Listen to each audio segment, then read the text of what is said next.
साधु सन्थों कथा उठिले आम मन को प्रथमे आसे गेरुआ रंग। आपण माने निश्चय जानिथिबे लक्ष लक्ष वर्ष धरी हिंदू ऋषि मुनि तथा सन्यासी माने गेरुआ रंगर पोशाक धारण करती। एहा व्यतीत सेमानंको पोशाक सिलेई मध्य होई नथाय। किंतु कोन आपण एहा पछर कारण जानिछन्ति कि एही रंग धारण करिबा पछरे हिंदू सन्थ मानंकर चिंताधारा कोन थिला, कोन एहा पछर रहस्य। तेबे एही सबु प्रश्नर उत्तर जानिबा पई एही वीडियो को शेष पर्यंत देखंतु। भारत रे हजार हजार वर्ष धरी ऋषि एवं सन्यासी मानंकर रंग हेउछि गेरुआ रंग। सेमाने एही रंगर पोशाक पिंधंती, एही रंगर तिलक लगांती एवं सेमानंको पवित्र धर्म ग्रंथ गुड़िको मध्य गेरुआ किंबा लाल रंगर कपड़ारे गुड़ाई रखंती। विश्वास करा जाए जे गेरुआ रंग हेउछि अग्निर प्रतीक। तेणु एही रंग को शुद्धता एवं पवित्रतार प्रतीक भावरे विवेचना करा जाए। केवल साधु सन्थ नुहे, मंदिर मानकरे मध्य एही रंग व्यवहार होइथाय। प्रायतः मंदिरर उपर अंश एही रंगर होइथाय। एहा व्यतीत महिला साधु माने मध्य एही रंगर पोशाक परिधान करंती। वास्तव में गेरुआ रंग को शक्ति एवं त्यागर प्रतीक भावरे विवेचना करा जाए। विश्वास करा जाए जे गेरुआ रंगर पोशाक पिंधिबा द्वारा मन को नियंत्रण करिबारे साहाय्य मिलिथाय, मन शांत रहिथाय।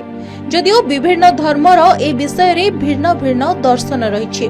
उदाहरण स्वरूप किछि धर्म धला रंग को पवित्र एवं किछि सबुज रंग को पवित्र बोली मानिथांती।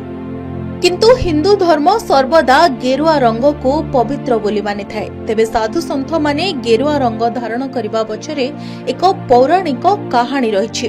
प्रकृत रे प्राचीन काल रे जेतेबेले ऋषि मुनि माने गोटी स्थानरु अन्य स्थान को जाउथिले, सेमाने निज सहित निया हुळा नै जाउथिले। धीरे धीरे साधु एवं मुनि माने गेरुआ रंगर ध्वज सह अग्नि धरि चालिबाकु लागिले।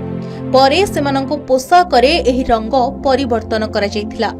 हिंदू, बौद्ध, जैन, सिख धर्म रे मध्य गेरुआ रंगर विशेष गुरुत्व रहिछि। वेद, उपनिषद, पुराण समस्ते एही रंगर प्रशंसा करिथांती।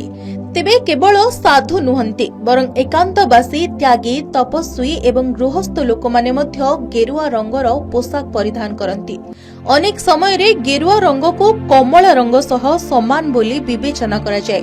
किंतु एही दुईटी रंग मध्य रे अनेक पार्थक्य अछि। केसर अर्थात गेरुआ रंग मुख्यतः क्यारोटीन एड रासायनिक क्रोसिंग जोगु होइथाय। केसर क्रोक सूतार रंगीन अग्रभागरु मिलिथाय। 16 शताब्दी रे एही रंग को कमला रंग रे नामित करा जायथिला। पूर्वरु एहाकु केसरी किंबा हळदिया लाल कुहा जाय।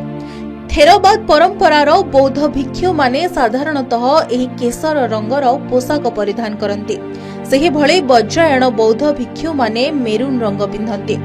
हिंदू धर्मरु अनेक धर्मर उत्पत्ति होइछि। एथि मध्यरु गोटिए हेउछि जैन धर्म। जैन धर्म रे मध्य अनेक ऋषि एवं सन्यासी अछंती। तेबे जैन सन्थ दुई प्रकार होइथांती, दिगंबर एवं श्वेतांबर। दिगंबर साधु माने पोशाक बिना रुहंती एवं श्वेतांबर माने सेही साधु जे माने सर्वदा धळा पोशाक परिधान करंती एवं धळा कपड़ारे निज मुह को घोड़ाई रखंती। सेही भଳି तांत्रिक माने कला पोशाक, खोला जटा, बेकरे रुद्राक्ष माळ एवं हातरे एक कंकाळ धरिथांती। एपरि साधु माने तंत्र मंत्रर विशेषज्ञ होइथांती। अनेक अघोरी साधु मध्य कला रंगर पोशाक परिधान करंती। किंतु आम हिंदू धर्म रे प्रायतः साधु सन्थ गेरुआ रंगर वस्त्र ही परिधान करंती।